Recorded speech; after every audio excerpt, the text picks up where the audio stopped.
Greetings, humans. I'm Andy, and I'm George, and welcome back to the Windmill Full of Corpses, Dissolution. Feat Bjorn Speed Strid from Soilwork. We're not the biggest fans of Soilwork. We're also not the biggest fans of Speed, especially if you talk about the kind you administer yourself. In my experience, most of what I heard from Bjorn, I liked his appearances in other bands more than his own, and I would specifically point out to his appearance on Earthside's album. I'd also point out to his appearance on Allegion's album on, I don't remember what the song's called. Proponent for the Sentience Part 3. Yes, Examination. So those are some pretty awesome stuff. I know that he's an incredible singer. We just never really jived with Soilwork, but he's an incredible singer, so I'm really curious to see what this is gonna be like. I agree. No.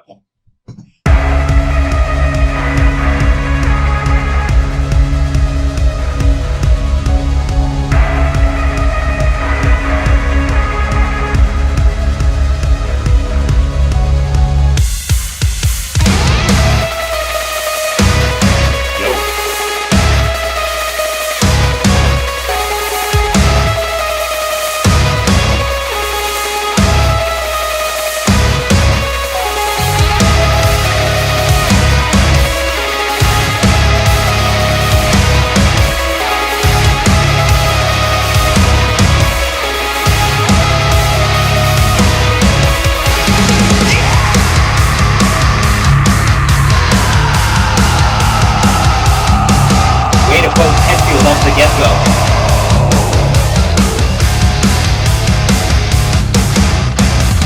The apathy of bloody architects of this dissolving world, screaming, scheming for a solution. When you could have died over God's static revolution. This is our great resolution. Over God, relapse, illusion.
was a nice ending. Yeah. But with a drum. Okay, wow, this was different. I think what's so cool about Bjorn is that he's mastered the art of in-betweens. Yeah, he doesn't just do clean and screams, he's got a whole spectrum in between. Yeah, so that allows for a lot of these more like sort of raspy singing stuff, or screams that still feel more human, they're not entirely distorted. So that allows him to build such colorful landscape with his voice. Also, given the fact that there's a ton of layering in this song. Yeah. Like it's almost never just one voice. You can hear one voice sometimes, but a lot of times it's just layers. The chorus is all layers. You have that high, super clean one that almost sounds feminine, and then lots of other things. Yeah.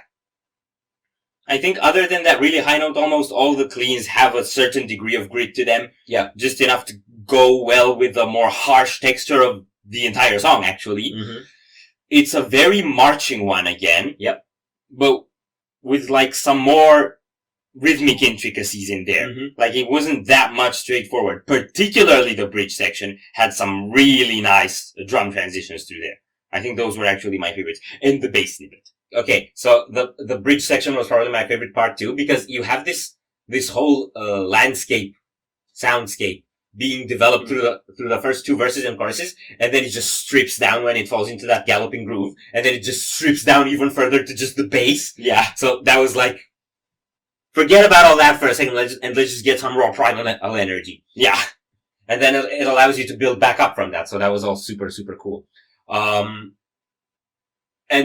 probably the detail that unites this whole song is that lead melody from the beginning. Mm-hmm. That's back in every chorus. Yeah. The da-da-da-da-do thing. That was good. Yeah, it was. I was more sucked into the rhythmic aspects than the melodic aspects. Because I feel they were more pushed forward. I do know what melody you're talking about, and I do know it's been repeating. But somehow it didn't look like a core component of the song to me because it was always kind of background. Yeah. I would probably notice a lot more how crucial it is if it was gone. Probably, yes. Probably. Yeah. But, I was still mainly taken by the screams and the drums and the rhythmic aspects and bass. There were also some really cool panning stuff at some point in the middle. And I think we can conclude that Metal Hellsinger soundtrack is sick. Yeah, and that Bjorn is better with working with metal and with hell than he is at working with soul. Yes. I mean, this is just my take, yeah. So if you enjoyed this reaction, we greatly appreciate the likes and shares, and if you want to see more, don't forget to subscribe. With bells. Thank you very much for stopping by. We hope you enjoyed your stay, and we'd love to see you back at the Windmill very soon. Promise out.